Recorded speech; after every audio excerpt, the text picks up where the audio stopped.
Today, I hold back my impending madness as we attempt to outlast the trials of the veiled homebody. This and more on episode 176 of Indie Game Riot.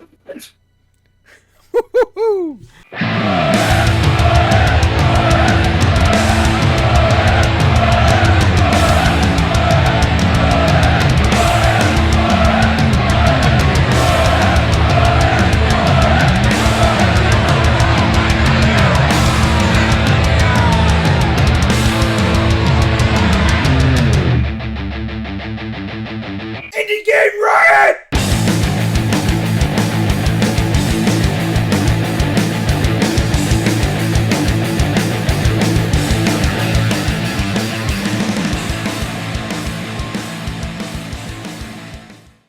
Hey everybody, I am Josh, back once again with episode 176. I'm joined by Vance, and not Rev. Unfortunately, he's dealing with some health issues, so he's being a baby about it in the hospital. But I am joined by Ian in his stead. Honestly, though, nothing against Rev, obviously. But he has been self-proclaimed as a person who's not a fan of indie games. He doesn't do not of indie games. Whoa! Scandalous of the century! Oh my god! He's like, drop that bomb. Wait till he's off the show. Man, I heard that guy doesn't even like indie games. Why do you think he's in the hospital? I put him there. Like, yeah, we found out. No, he's not a fan of horror games, is what I meant to say. So it kind of works out. You know what? Maybe his health condition that's going on. Maybe that was just an excuse. Maybe he came up with that to get out of his homework because he didn't want to play these games. That's what it is. We don't believe you, Rev. He's sitting there watching in pain. Like, the motherfucker says I don't like indie games. Now he says I'm malingering. Like, what the fuck? But Ian is very much into horror games, so much so that he's like the most desensitized person I've ever met when it comes to horror. Although, after so many years of knowing you, there have been, I think, a couple of games that have gotten you. Oh yeah. I mean, it is possible to startle me. You got to do it in a way that's not like if I walk up to a cave, I'm gonna expect like a bunch of bats to fly at me. You got to do something like better than that. But man, the thing is, if you his can, like, own really mom get in the under nude the- will get him. That's what's got to come out. Well, there you go. Yeah. Yeah. So that's what's going on. That's why Ian's here instead of Rev.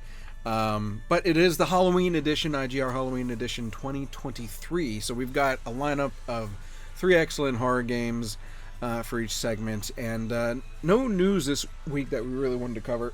So we're just gonna have a discussion once we get there after this. So my personal week leading up to this, I have dealt with stomach issues, so I kind of fell behind there. But so I didn't really get to be productive much. I did get to play some games, a lot of AAA actually. I know, dirty. I got to play like Alan Wake and stuff like that, or Alan Wake 2, excuse me. And then obviously step back into these horror games that we had today. And then obviously trick or treating today, which it's always fun having to walk for miles, lugging around my children's candy and them complaining that they can't see through their masks. But it was a good time overall. Lugging around their candy. No. You have the whole trial of trick or treat is carrying your own damn candy. Well, the problem is carry it, you don't get to eat it. The problem is that it doesn't fit in their bags either after a certain point. So I have to bring like utility or like an extra like grocery bag for each of them, and then they dump it in there halfway through. Damn, how much quite a candy haul. is...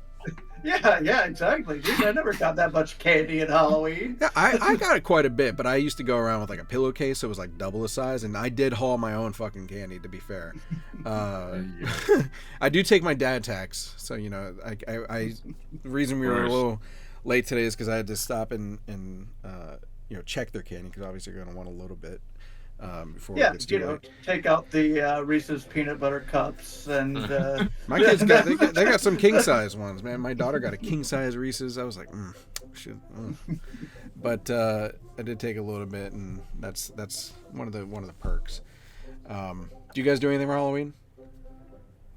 No, I fell asleep, and so I was gonna go down to the local game store and play some Magic the Gathering. Some people were bringing Halloween-themed decks, and we're gonna play down there. But I actually woke up, took a nap, and woke up too late to go, so I didn't do anything. Old people problems. I feel it. Yeah. All right. Well, that said, we don't have any news, but we're still going to inject the news into our systems anyway. Indie news injection. We're gonna make our own news. Rev doesn't like indie games. Breaking. Yeah, we just make up the news. Are you bored with the same old games? Yeah. Why, then give yourself an indie news injection. Thanks, Indie Games. This week on Indie News Injection, there is no legitimate news. We're just going to talk about stuff, some fun stuff. And this week we're going to talk about, since it's Halloween, what do you think some of the best indie horror games of all time are? I know Ian's probably got plenty in mind. It's probably hard to choose from. Vance, I'm not too sure about. You don't play a ton of horror games. Yeah, it's not really so much my thing, to be honest. Yeah. Yeah. So what? Oh, go ahead. What is your experience in horror gaming in general?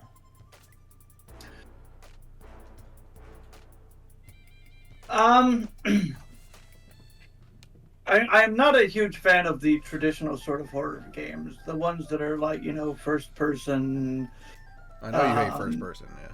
Yeah, but yeah, I definitely hate first person. But it's like, you walk around this kind of creepy environment and just, and some of them are shooters, which I'm not a big fan of either. Some of them are not. I don't know. I was going to mention one game that, a game series, in fact, but the first one is the best one, is the Trilby series. Yeah. By obviously, by Yahtzee, back before he was doing all the stuff that he's doing now.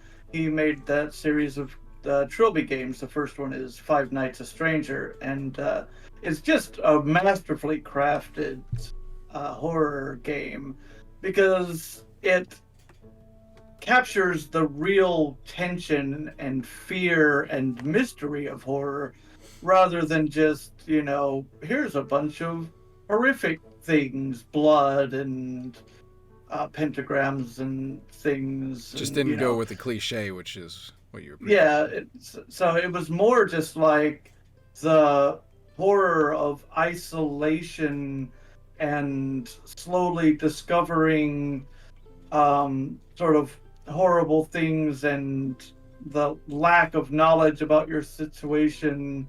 And, there's some parts that, have a little bit of blood or gore here, but for the most part, it is horror that I consider to be like horror done right. Right? It's not just flashing a bunch of, gore and monsters in your face. That sounds. I've never played the games, and actually, it sounds interesting to me because some of my favorite media in general are those ones where they. I don't know if they're necessarily low budget, but like the ones that are.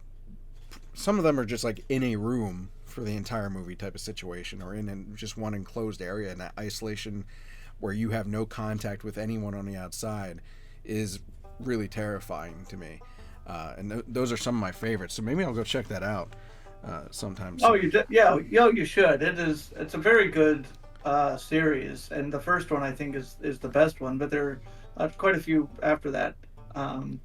The main ones in the series are like, so there's Five Nights at Strangers, the first one, there's 7 days.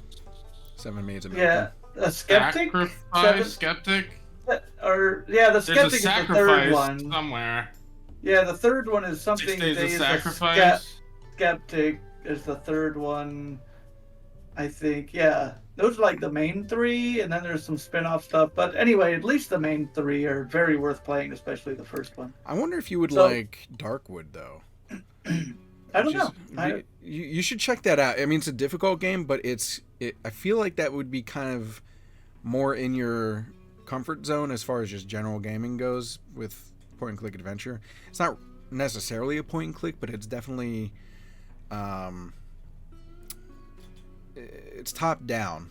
It's and it has like a roguelite kind of. Is it more like roguelite? Adventure game? It's like a roguelite meets an adventure game, right? Yeah, yeah. It's like it's procedural, but your tasks are sort of adventure-y / survival horror-y. It's definitely narrative heavy. I feel like you might enjoy it. Like it reaches out of your comfort zone a bit, but it's still kind of in there enough where I think it might help you enjoy like that just game in general.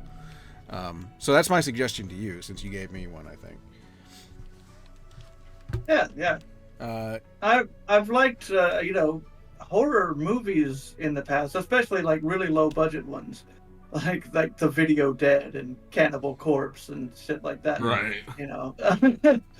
Because they're funny and also like I don't like things that are too seriously horror, and not because they're scary. It's just because horror is funny. It should be funny to me. Wonder, you didn't get a chance to play Homebody then, right? Because you were busy with your I was very, very busy. I think when you get a chance, we're going to talk about it obviously, but I think when you get a chance, you should check it out. That's another one I think you actually would enjoy. Okay. Based on what you just said, it's definitely serious horror, but not because it takes itself seriously necessarily. I mean, there are some serious topics and it is scary, but there are some there's some comedy in there, and it's not first person. And it's not really a combat type of game. It's more puzzly actually. So I think you might enjoy it. Ian, what about you? I'm actually kind of wondering. Oh man, it's a very hard thing for me to choose because I have love for just about all flavors of horror and just about all flavors of horror games. And so for me, it's like, it depends on what you're looking for. I mean, there are the big, hitters like the latter day, like, Amnesia and Outlast. I will say that like, horror indie tends to, in my experience, you get these big trends, right? Yep. So like something drops and everything sort of, imitates that for a while, and then somebody, iterates on it, and then, so you get a lot of content and sort of maybe slower, advancement. I feel like we're still in the like aftermath of Amnesia. And like where you're starting to see people breaking away from that is, interestingly enough, going backwards, right? And like, doing like pastiches of older horror games, which is interesting in its own right. But it would be interesting to see, sort of some, one thing I do like, so a good indie horror game that I enjoyed a lot that I felt like really stood out was Doki Doki Literature Club. I like that one too. Yeah. Because of the way it uses horror to subvert the visual novel sort of, anime visual novel. But even that, like you mentioned, like that the trends that come off of these successful games, and even that has spawned like. I forget. There was one about like talking vegetables in a cabin that had something to do with the Baba Yaga or something like that. It was good, but it was very much inspired by that, and it's you can see. Oh sure. It. Coming off of there. Something like another good one that really stood out to me recently was Inscription, which you recommended to me, Josh, which I thought was really cool and again distinctive.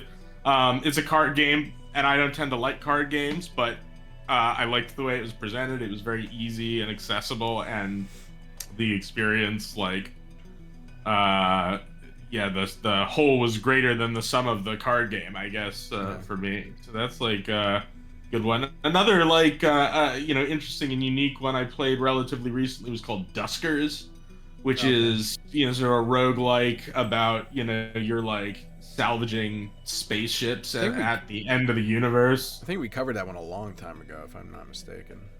Yeah, so that stuff definitely stands out and is more distinctive. But I love Outlast. I had a blast playing Outlast. That was one of the first games I played when I was like transitioning back to PC gaming from my days of owning a MacBook and an Xbox, basically, right? Yeah. But then like going even further back, like there's some great, sort of, I guess, I mean, I would qualify them as indie, even though they sort of predate the distinction between the big companies and the little companies in like the point and click genre. So there's like one game that I played when I was very little, but have returned to it frequently since then. I actually have it installed on my computer right now from some abandonware site called Amber Journeys Beyond. And it's, basically a Myst-like ghost hunting game. It's very spooky, and it was made by, a husband and wife team back in, like, the mid-90s, right?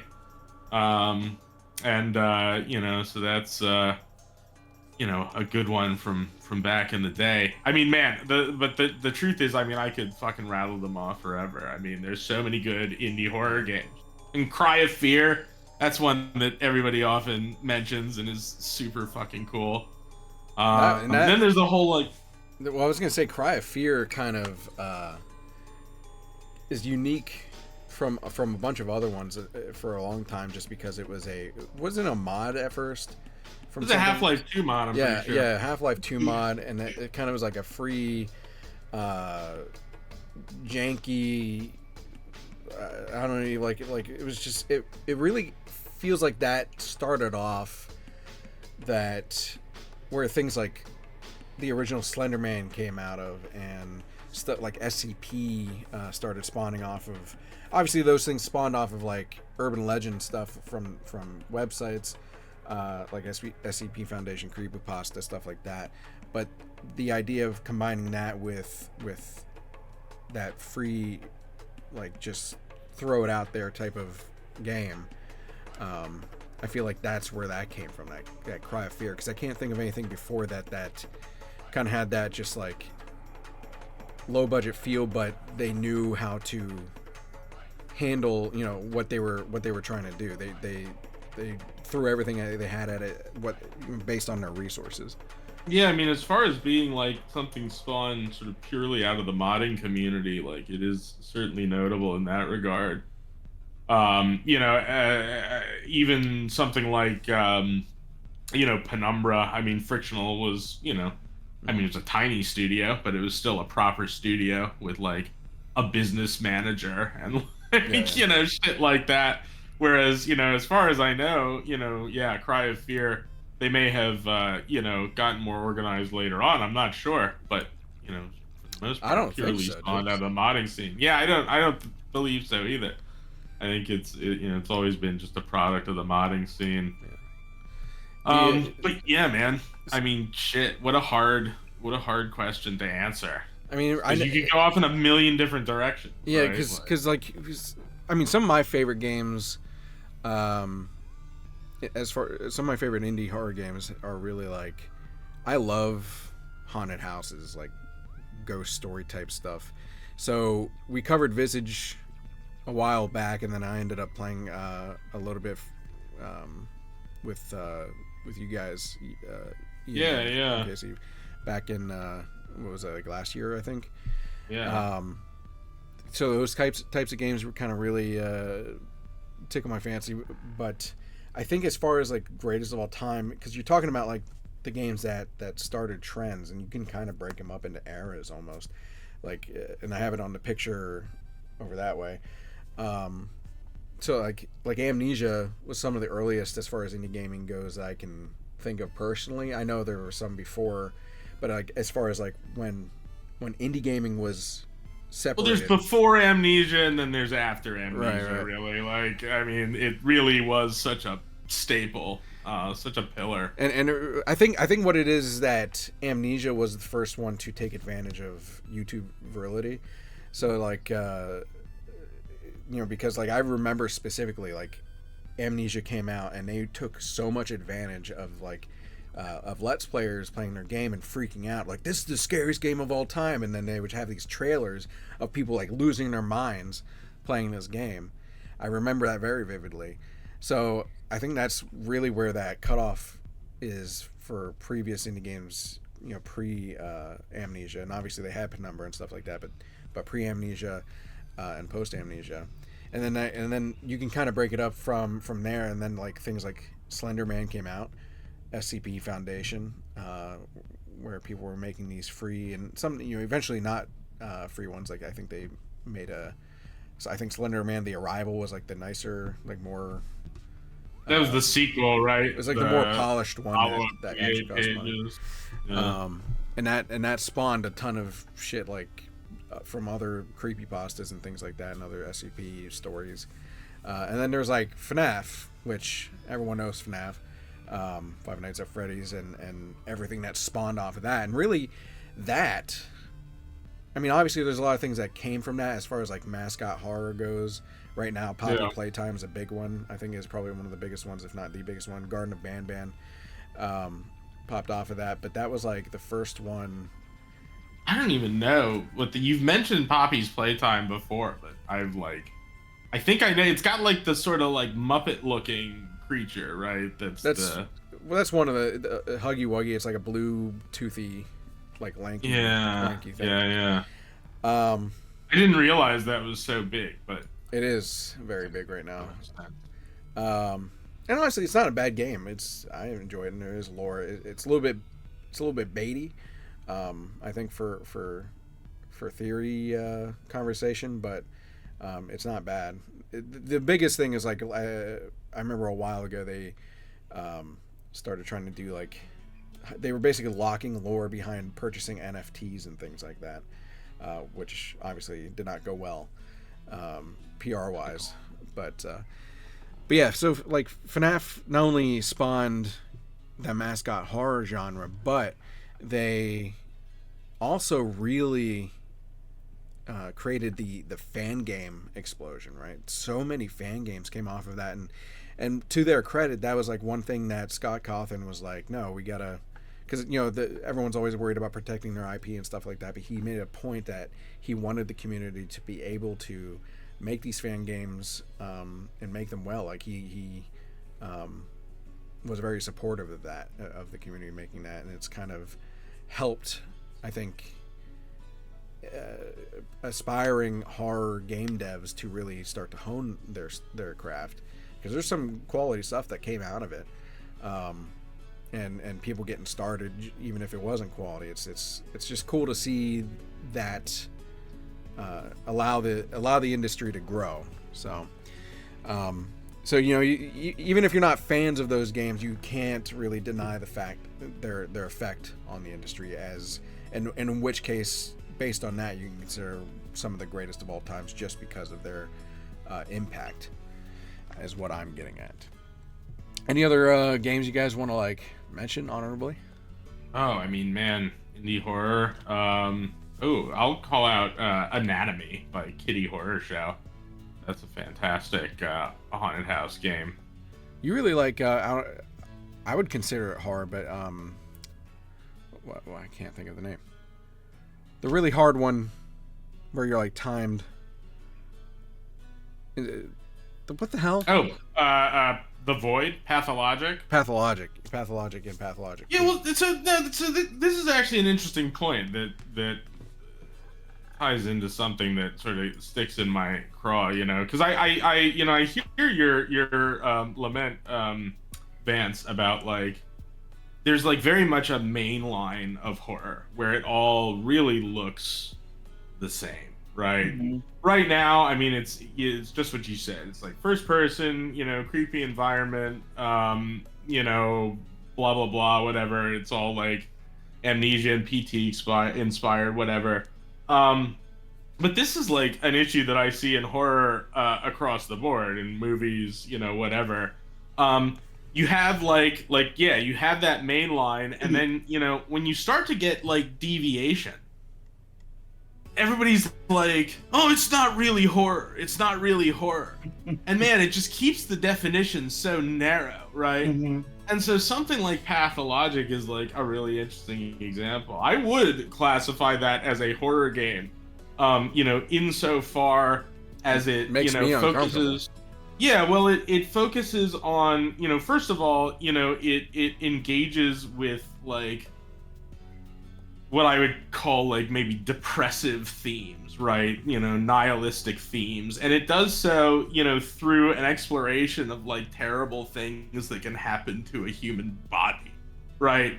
I think that's, I think that qualifies one as horror, even though, in its presentation, what it is it's like the simulation of this sort of magical realist plague that besets this, Eastern European steppe village, but man, that's fucking, that and The Void, which is again another sort of like surreal horror experience, again very difficult and taxing. I mean, those are two of the most sort of unique games that you're gonna find out there, and like Icepick Lodge is definitely interfacing with themes of horror. And if you're looking for something more obvious to indicate that that's the case, they had that game Knock Knock, right, which is much more at a glance much more traditional sort of gothic horror, even though its mechanics are very like strange and out there. Game. I played that game extensively and not finished it, and I'm not even sure I entirely understand how to play it, despite having played it for a while. But that's one of the things that's great about Icepick Lodge, is they're always like, I mean, honestly, they make Hideo Kojima look like Todd Howard. I don't know. Well, but yeah, so that's a great that is a great horror game, I would say, as well. Pathologic. I haven't played the second one, but it looks very pretty. Well, there you go, everyone. A group of selected, recommended horror indie games for you all to play tonight and tonight only, because after this, it's Halloween's over, and never again until next year on Halloween. But I guess you could play it if you really want to. That said, it's time to start the riot.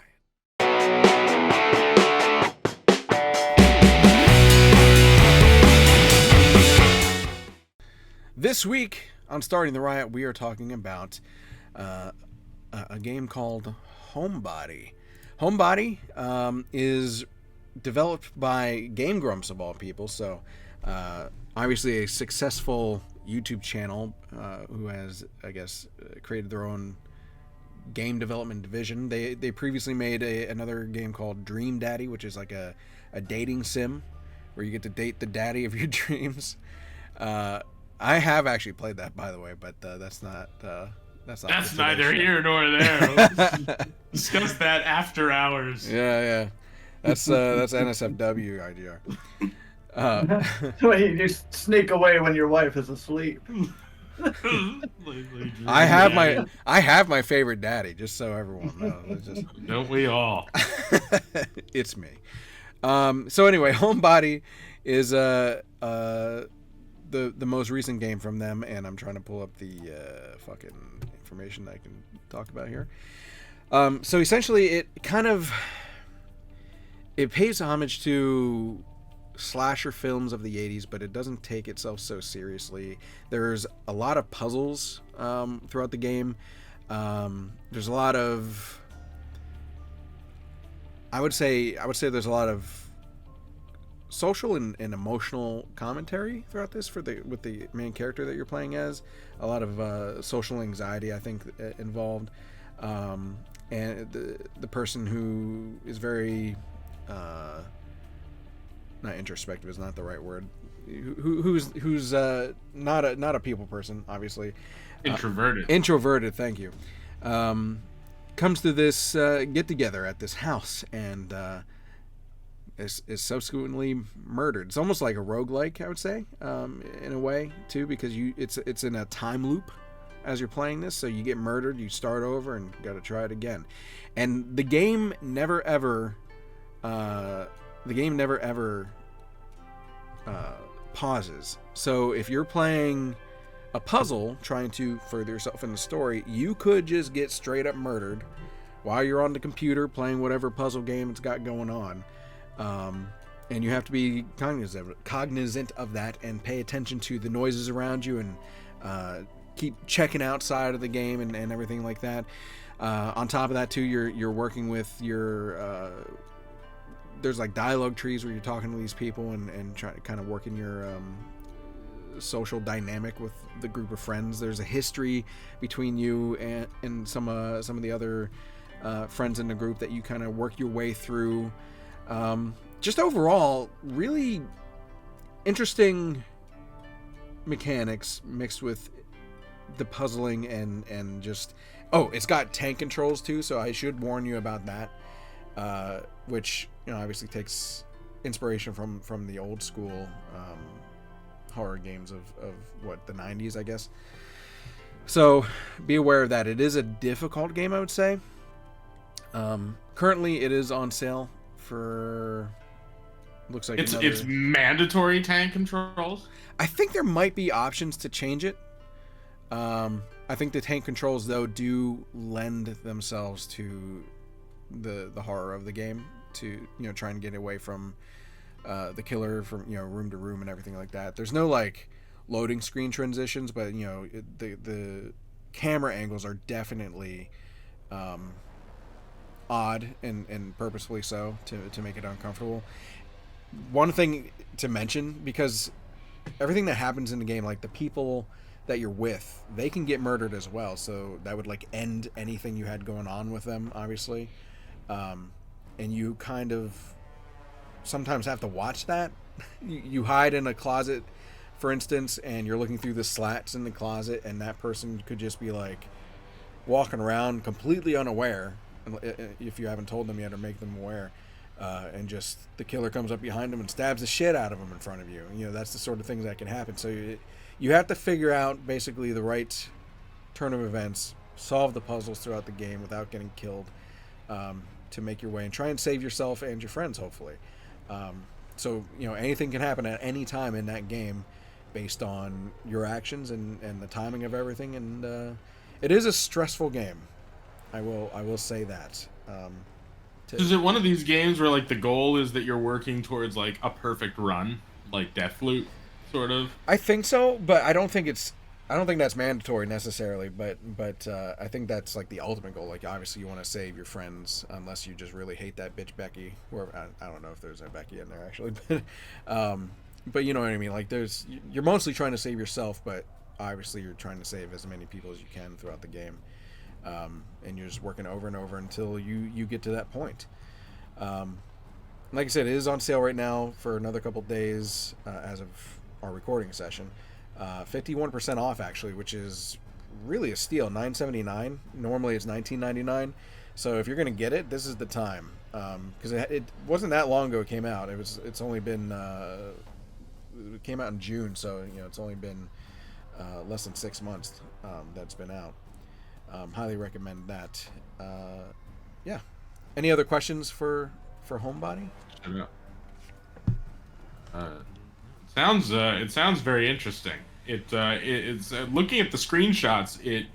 I was not aware that it had the mechanics that you were describing, because it's sort of like a spitting, like a dead ringer for like Resident Evil, except sort of cute. I guess is definitely that the right word for it. Like, I wouldn't call it cute, but it's definitely got like a... It's got like a whimsical sort of stylization to it. Right. Yeah. And, but it's definitely inspired by that. Yeah.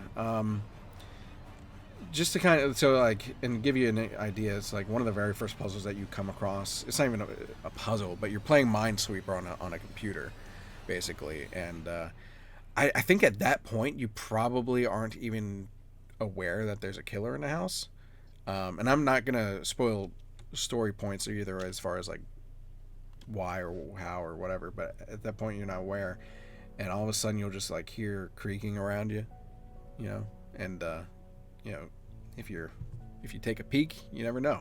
You never know what's gonna happen. It's really, and it changes every time, honestly, but there's that sort of stuff, it stresses me out, but that sort of stuff too, just having things sneak up on me really sends a shiver up my spine. So I don't know. I think the horror in this game is very effective. Yeah. And Vance, I recommended this to you. Just hearing about it, and I don't know if Yeah. you're watching. Well, the you gameplay, you just said that you can play Minesweeper in it, so I already sold. love it. Yeah. Yeah. You just play Minesweeper, and that's it. Yeah. Yeah, that's it. I'm not gonna do the rest of the game. Just Getting murdered while playing Minesweeper Simulator. That's how I want to exactly. die. Playing Minesweeper. What a way to go. Well, I'm glad you like that. Yeah. I mean, it's without spoiling like further. Oh, I keep messing up with the video there. Without spoiling further story points or anything like that, I don't unfortunately have a ton more to say about it. I feel like it's kind of short-lived, but it's really something you should play for yourself to get the full experience, honestly. So, yeah. Anyway, Peep Show.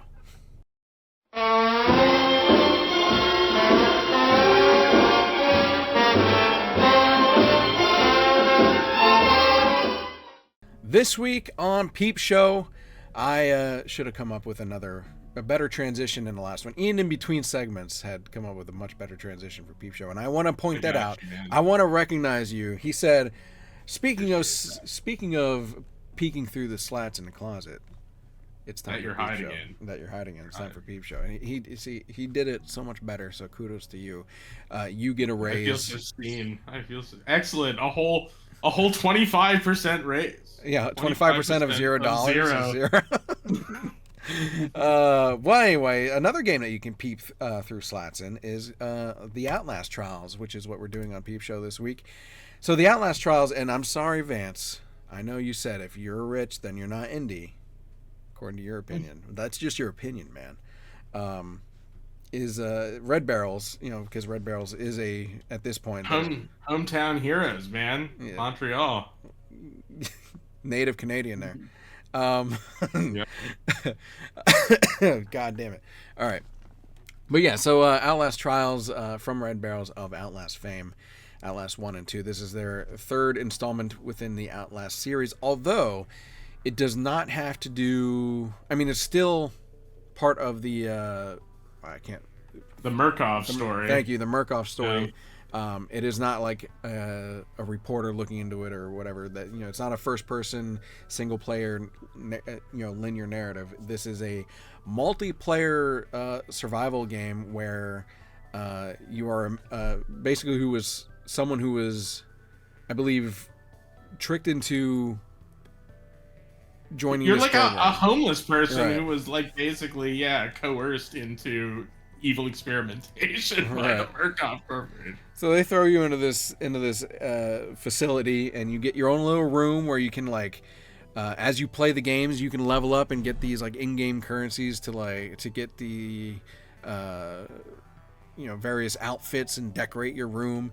You join in on a central hub where your character and your room go into. There is a legacy mechanic there where the more you play, the better your character levels up with different abilities, and there's a guy that gives you these packs that you wear into every mission that help you with certain abilities like seeing enemies through walls or healing people or stunning enemies, things like that. I think one's even invisibility or something like that. And that was the one. I think if that's the one, that's the one that we didn't really use a lot when we played. There's another one where you get prescription meds that I guess help you in various missions and things like that. Right now it is in early access, so there's not they don't have the full array of maps that they're planning out. They don't have all the game modes, I believe, if I'm not mistaken. I believe they're going to have seasons, if they don't already, going on like they do in a lot of these multiplayer games. But anyway, the main gist of it is that you and your friends, who are the people that are thrown into this facility and being experimented on to become, I guess, essentially weapons, if I'm not mistaken. They're trying to wipe your mind. It's hard to say. I mean, I sort of my assumption is that they're being manipulated into variants of some form. But there are also already variants there who are bad guys. So, you know. Some of the bad guys, I will say, man, some of the bad guys have the best one-liners in this game that I've heard. Oh my god, the cop is so fucking funny. The cop, and then there's like this, what was the song about crack in one of the... Oh my god, I can't even remember how it went, but it was amazing. Yeah, it's really well done with the writing. But anyway, as you're going through these trials, as they call them, you have different goals. So like one of them is to punish, what was it? It was something about punishing the snitch. I think kill the snitch is what it's called. So you find this guy who is planning on snitching, I guess, and you have to transport him throughout the level to the end, safely without getting murdered. And there's these like big dudes coming after you, big naked dudes. So there's dicks and dangles flying all around the place. Outlast. Yeah, classic Outlast. There's this cop who likes to.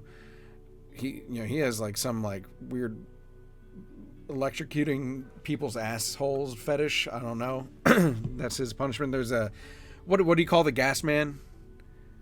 I forget his name. I forget his name. Fuck, man. Yeah. He's got some sort of like ridiculous name. Yeah, there's a guy that comes up with a gas man, or who like sprays you with gas and makes you go insane, and you start losing your shit. Skinner Man, yeah. I will say, sometimes it seems like, depending on, because as you're going through the trials, there are different goals that you have, and some of them involve pushing the difficulty up to get, various rewards or whatever. And there are times where, I get it's supposed to be difficult, but damn, some of them are like relentless with the enemies. Like you just cannot, like, you can hide in places, a la Outlast, the Outlast games as usual, but if you pop your fucking head out of there for 1 second, they're on your ass, and it's like constant, and it can get frustrating. I will say that. So sometimes I feel like there might be some balance issues there. Maybe that's just me, but overall, it is, even when it's not like that, it is scary enough and stressful enough to be very good horror and in a very Outlast way for those of you who have played Outlast before. How do you feel about it, Ian, since you've played it as well? Oh yeah, I mean, it definitely delivers. And what I really liked about it was seeing like, a sort of established, studio that sort of has, this formula down and has their own spin on it. Sort of finally, I mean, there have been so many like micro indie, takes on the like, multiplayer stealth horror experience.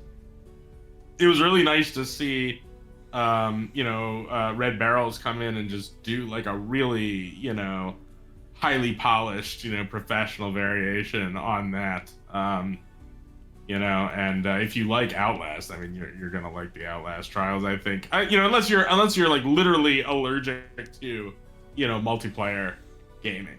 Well, that's one of the most impressive things about this game is because my attitude towards a lot of multiplayer games. I'm just not a huge fan, generally speaking.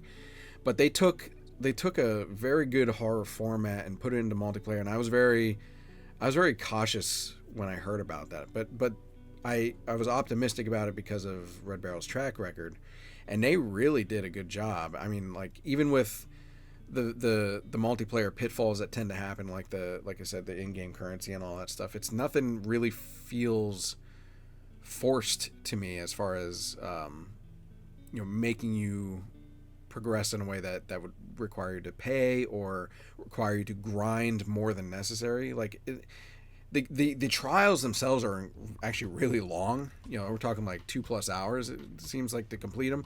That could just be us though, because we're like crawling around constantly, moving inch by inch as we're going through the level. Once you're like, high level play in that game probably moves pretty quickly, I would assume. But like, some of the levels are pretty disorienting. I mean, I find the Outlast games to be on the tougher, side of the, because like, something like Amnesia is always like, it's always sort of cheating for you in the background, right? Like, oh, you died to this enemy a couple of times, like now it's not there anymore. Oh, you're being chased, but you're not really being chased, right? It's just to psych you out. Like Outlast, if you're being chased, you're being fucking chased, and whatever catches you is gonna kill you. Like, and its enemies are very aggressive, and it doesn't really cut you any breaks. And all of that is true here. But I do think, I agree with you that the enemies are like super relentless, and I don't know. I think part of that might just be the kinds of content that session-based gamers look for, right? Because they're just constantly trying to like, they're like playing these matches again and again and again and getting better and better and better, and they just want to like sort of master it. That's never been the kind of gamer that I am, even in games where that's like, perhaps more appealing, like the Hitman games, right? Yeah. I'm the kind of guy who like plays the Hitman games for the story, or plays the mission to do it the way I want, but I'm not like trying to get like perfect runs. But I feel like in a lot of like session-based gamings, that's what people are really pushing for, and so in Outlast Trials, I assume that the difficulty spikes are really made to cater to those types. Yeah. That's my biggest complaint personally, but it's not like anything that would, if I'm not someone who doesn't really care about, like you said, getting that all the dailies or weekly rewards or whatever they've got going on like they do in multiplayer games, it doesn't feel like it's necessarily forced on you to do that. We did because we just wanted to try it out, and it was pretty fucking awful for when it comes to stress and everything like that. Yeah.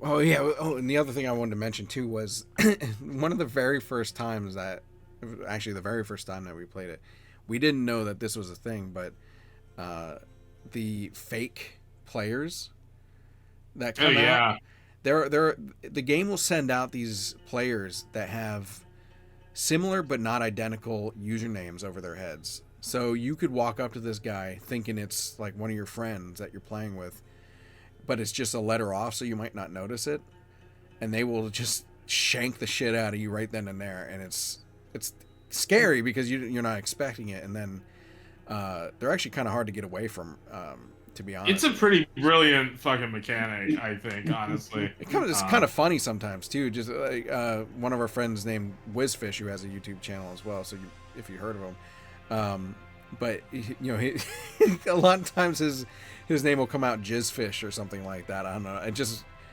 It just hits my funny bone just right when shit like that happens. To be honest, and it's funny because you want to play it as a team and get everyone out, but I am probably the worst teammate out of everyone just because I'm a little bitch.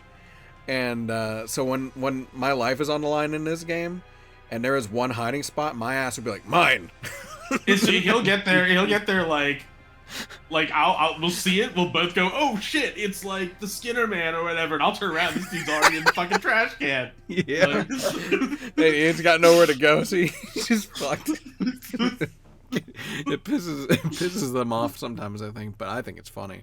Also, I like I said, I don't want to die. Well, then you get A pluses and shit. You get like the highest fucking score. It's you get graded for doing. Clearly, like, that's because he's the most skilled. Exactly. If you were the most skilled. If you were good enough, exactly. Right, of course. Thank you, Vance.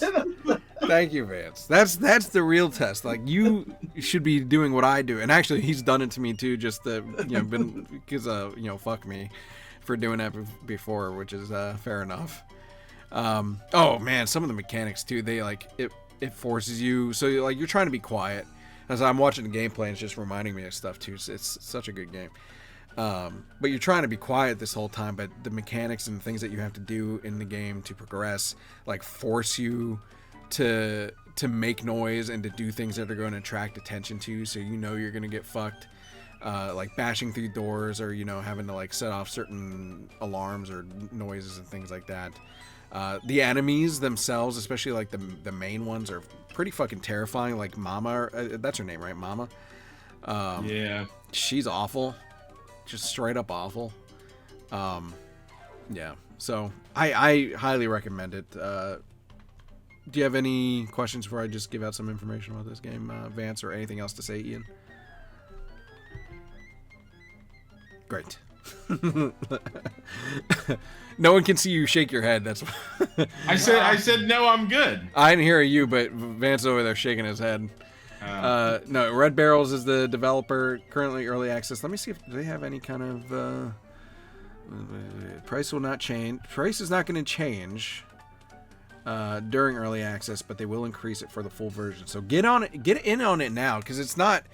A lot of times when you think early access, it's like, oh, it's not a complete game or whatever. And yeah, they have more content to give out, but the game and its mechanics are fully fleshed out. It's not buggy. It was a really smooth launch. It was very smooth. Yeah, we didn't have any problems with it at all. Maybe some balancing things that they got to do, but nothing's buggy. And we played it. We played it day one. I'm pretty sure. Yeah. I picked it up as soon as we heard it was out. Yeah. So yeah, I highly recommend getting in on it during early access. I was trying to see if they had any like release date, but I do not see one as of right now. Currently 20% off for the next 44 and a half hours, $23.99, but usually $29.99, which is again very much worth it for this game. Okay. If it wasn't for the time sink, I'm kind of like itching to play it again. And you know, if you're a gamer, you have definitely paid a lot more for a lot less. That's true. That's true. And the story is still there too. The story is still there despite it being a multiplayer game that you play constantly. So if you enjoy the Outlast story of the Murkoff Corporation, you're getting a lot of lore through this. So recommend it for that as well. Well, that said, since you're getting your value's worth out of this game, let's talk about another game that's full of value in our free fun segment. Right. So the next game that we're going to talk about is a game. It's a free game that I made along with two of my good buddies from game design school who jerk yourself maybe off, have shown up. So yeah, me and Hunter Frazier and Neil Hansen made Veiled as part of our.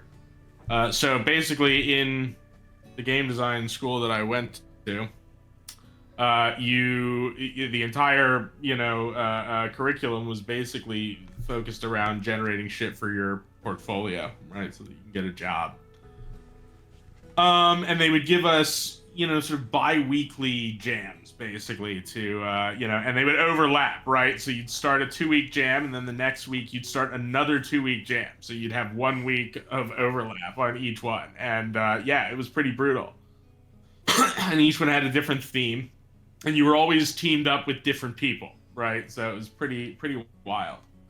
The theme of this jam was fear. And it was fear specifically because one of our professors, I guess you'd say, was a guy named Brad Furminger, who was a level designer at Silicon Knights during the making of Eternal Darkness. And he was getting interviewed, I guess, by this Canadian television show called The Nature of Things, I believe. About the science of fear, and they were covering like video games. And he orchestrated it so that we could have this like jam, and any standout games from the class could be featured. And so everybody else was like, like fear jam. Everybody's gonna do like the obvious thing to do is like a horror game and like a PT. Like we're not gonna do that. Blah blah blah. And the three of us were like, no, we're absolutely gonna do that. We're gonna go full horror. We're gonna rip PT off like it's our fucking job, and it's gonna be a blast. And so the jam was very promising for just about everybody in the class. It got extended by a couple of weeks. I think it ended up being a 3-week jam in total. And then we polished it up a little bit afterwards, but we were very happy with what we had created. And what we made was a, basically, a sort of PT-style puzzle game to some extent, which focused around a mother attempting a ritual to resurrect her dead child. And you experience this story as you play through this environment. It's a non-linear sort of sandbox environment with there is sort of puzzle gating, but it's sort of loose, and it gives you very little instruction. You have to sort of interpret this grimoire to figure out what you have to do. And yeah, for most people who completed it, I think it took about an hour or so.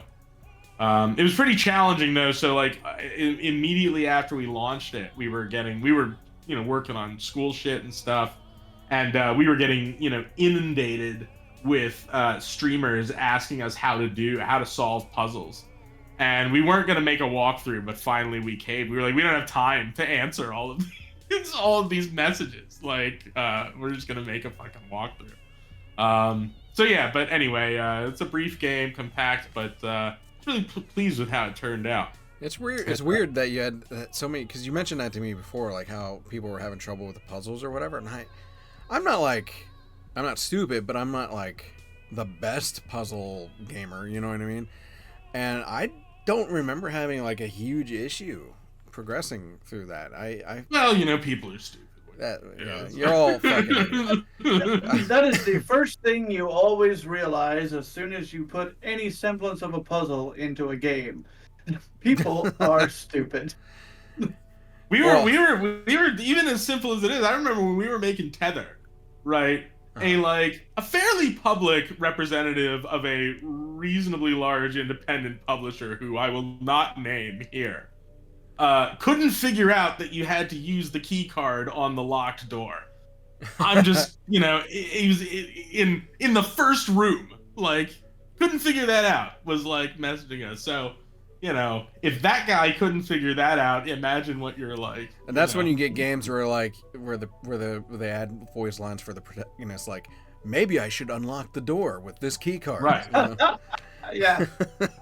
Exactly. Yeah. I will say, as far as the horror aspect of this goes, man, I remember very, like, the one moment specifically that got me good. And it wasn't even like a jump scare or anything like that, but it sent that chill up my spine. There was a moment, and this game's fairly old, so I don't know if this is necessarily like spoiler. It's not like a story thing. But who's ever fucking heard of this game anyway? Let's be real. I have, man. But there was a moment where you get locked in a room, and I think it was like a knock on the window, and the way, I don't know what it was, but between the audio of it, the situation of being locked in that room, and just the moment in general, just really like I remember getting like that, like straight up the back, up the neck, hair standing on my end, that got me really good.